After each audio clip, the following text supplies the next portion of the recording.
I met one of the persons who was related to it, but no longer was a member. His name was J. Krishnamurti. In later years, I became headmaster of the school. He was a person who, around the turn of the century, 1900s, the Theosophists wanted him to acknowledge that he was the return of Christ. And he refused. He said, no, I'm not return of Christ. He's a seer. So I got to meet him when I was 12. And what I liked about the Theosophic Society, there was no limit in the way they looked at things. They looked at everything and introduced me to the paranormal and to the fact that seances have a way of accessing other dimensions, and prayer and meditation. So I learned the fundamentals of meditation. I was 12 years old, so I started meditating when I was 12, or I started the process of meditation. But in keeping with the concept of meditation, with the one that was taught to me, which comes out of Hinduism, is when you reach a state of meditation, you're in an altered state. And there's several levels of meditation. The first aspect of meditation is called thinking, trying to decide what you want to meditate on. Then there's contemplation, focusing more clearly. Then there's meditation, you're in a meditative state. And then after that, there's a nirvanic state. And after that, there's a soul state. And after that, there's a God state. So when I hear people talk about meditation, their models aren't as extensive as one with which I was trained, which I happen to enjoy very much. How to prepare yourself on a daily basis, the thinking process. I became a vegetarian. It was for 55 years until my present wife said, you gotta eat a little each. I can't, I work all day, I can't afford to make 2 different meals. I said, fine. My late wife would make different meals. My second wife made different meals. My first wife made different meals. As a child, I didn't like meat. I didn't want to eat any meat. So I basically was a vegetarian from birth, in that sense. So Theosophy put forth parallel worlds and how frequently they concur. And then I was introduced to the writings of C.W. Leadbeater, Madame Blavatsky, Annie Besant, Rudolf Steiner, and people of that nature. And that was my great interest, because there was so much to learn that I couldn't find anywhere else. And when I used to talk about it, my brother told me to shut up. I want people to hear me talk that way. So I became more selective with whom I would talk.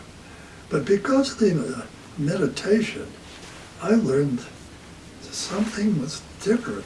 And all of a sudden, I found myself visiting different parts of the world, which today we call out-of-body experience, remote viewing. I could see things. I was starting to see things.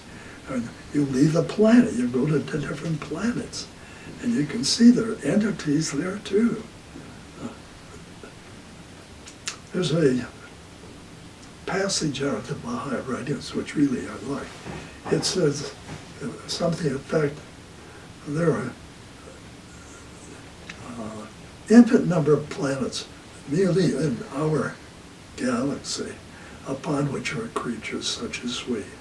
Well, I know that's true because I'd see it. I'd say 2 or 3 times a week.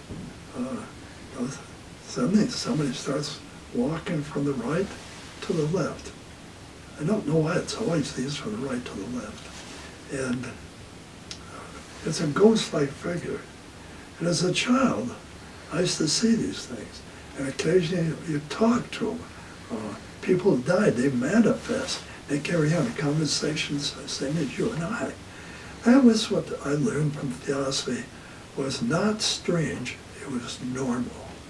And the more you focus on spirituality, the more you pray and meditate to be moved towards selflessness, the more frequently that occurs.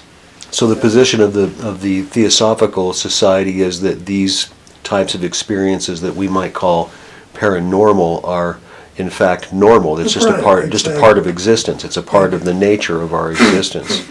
Are you of the opinion then, I probably know the answer to this question, but are you of the opinion then that there is such a thing as an eternal soul? Oh, absolutely, yes. And there's a caveat there. What I understand from theosophical writings, which means I've read writings from all of the major religions, Hinduism, Buddhism, Zoroastrian, Judaism, name them all, Christianity, Islam, Baha'i, Babism. They all talk about it. And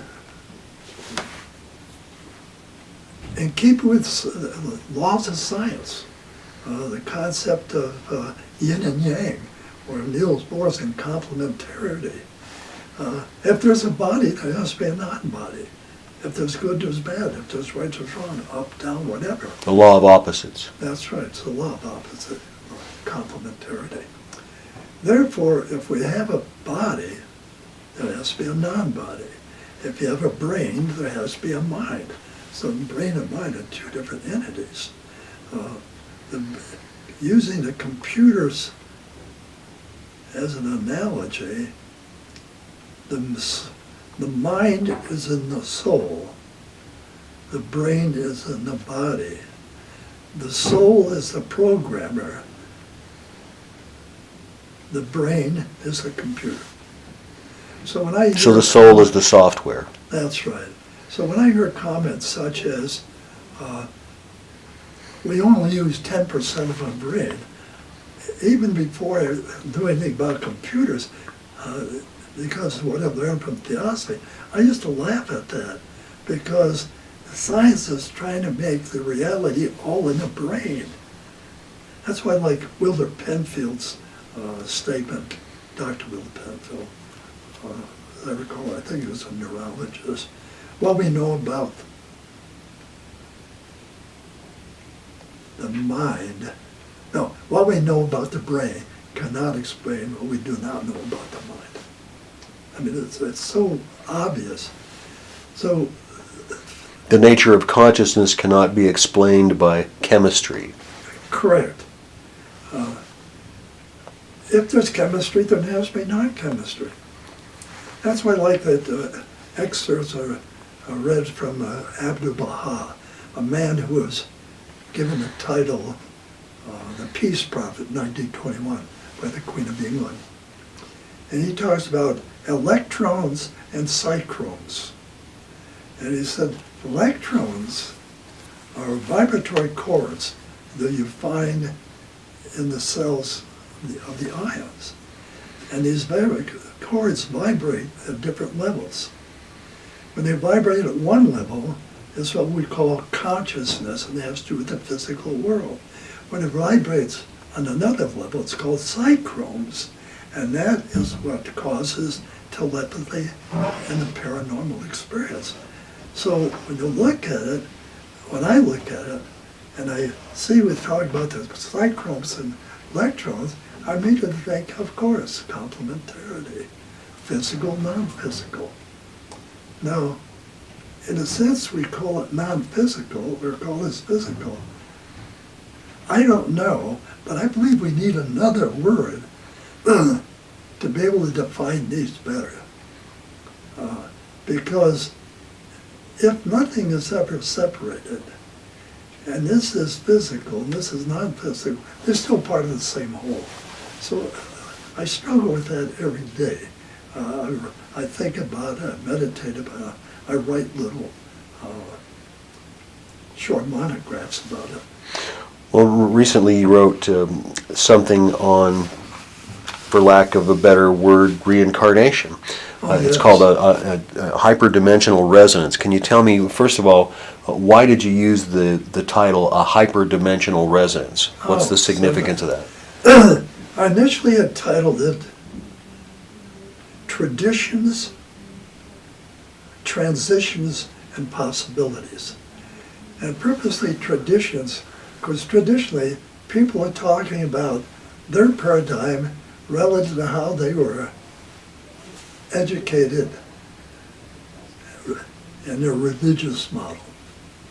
And there's conflict between all these religious models, and what is humorous to me is the word religion means to make one bind together, and how can you take, for example, Christianity and divide it in 350 divisions where each one says they have a better understanding. So I thought, I'll write a paper on traditions talking about superstitions or concepts not based on factuality, because I have a very strong scientific, analytical orientation as well as I do as a paranormal focus. And I have written that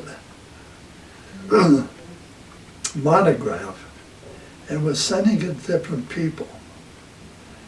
And somehow, when I looked at my address book on my computer, there were two names right next to each other. Both began with Richard. I happened to press the wrong Richard. And I sent it to Richard Hoagland, the person who talks so much about the face on Mars. I have a high respect for him, really enjoy him. He's a personal friend of Dr. Edward Young, with whom I did this research, and Ed gave me his address in case I ever wanted to contact him. So by accident, I sent it to Richard Hoagland.